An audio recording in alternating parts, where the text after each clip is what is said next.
My interest in John Cade began many, many years ago when I was a medical student, and I came across a very slim volume called Mending the Mind by John Cade. Here is a man who introduces the first effective medication for mental illness, and he's an Australian. I'd never heard of him. Well, he was a trailblazer in thinking about mental illness. This was the very first example of something that could be given to control or cure a mental illness.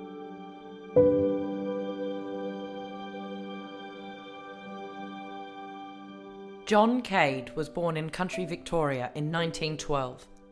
His father was a psychiatrist, and the family spent some of John's early life living and working on the grounds of Victoria's three main mental hospitals: Mont Park, Beechworth and Sunbury.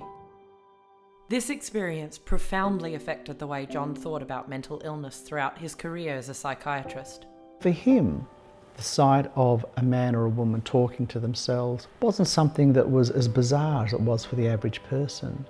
And I think he developed an understanding of their humanity through that childhood exposure, and that he really held that all the way through his professional life. When the Second World War broke out, John left his wife Jean and his young family to support the war effort. He joined the 2nd 9th Field Ambulance as a surgeon. The unit was captured in 1942 at the fall of Singapore, and John saw out the conflict as a prisoner of war and a doctor at Changi.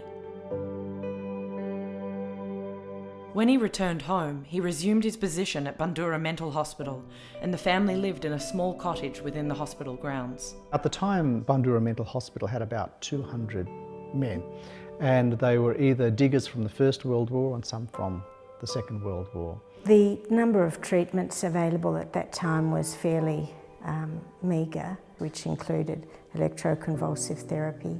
So what he does, he looks around this asylum, and he has this idea that somehow when you're manic, there might be a chemical in the blood that we've got too much of, and when we're depressed, we don't have enough of it. And then he has the moment that changes everything. Dr Cade's hypothesis was that the urine from a manic patient would have different compounds than that of a healthy patient.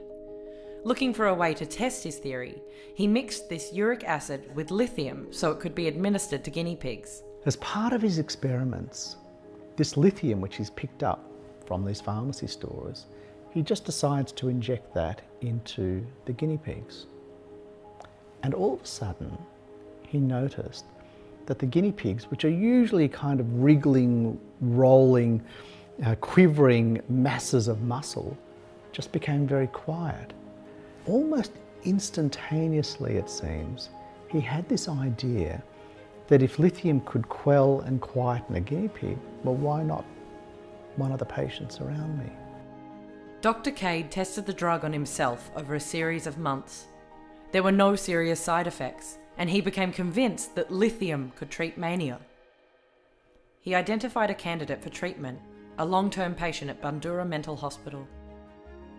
The first patient was a chap called Bill Brand, known within the hospital as the monkey, because he was a very manic patient. So he stirred up the solution and gave it to Bill.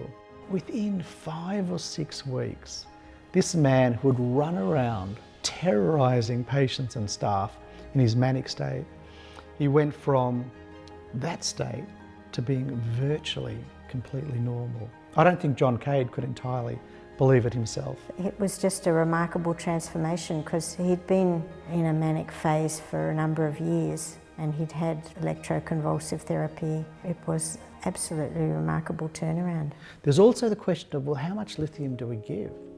We're desperately wanting to treat patients, but are we going to kill them? Is the risk worth taking? Dr Cade began to prescribe lithium to other patients at Bundoora as Bill Brand continued to improve and even leave the hospital. Seemingly cured, Bill stopped taking the medication, but sadly his mania returned and he was readmitted to Bundoora. Despite ongoing treatment, Bill's health continued to deteriorate and eventually Bill died. Dr Cade recorded his cause of death as due to the combined effects of lithium toxicity, starvation and chronic mania. It had a profound effect on John Cade, something which he took, I think, decades to recover from. He was very upset because he'd thought that this was a wonderfully transforming substance, and he'd written about it in the Medical Journal of Australia, and a lot of other psychiatrists had tried it and had found it to be very effective. There's no doubt in my mind that John Cade's introduction of lithium is the single greatest achievement in the history of Australian mental health. It was the first specific pharmaceutical type agent for a mental illness that has ever been developed.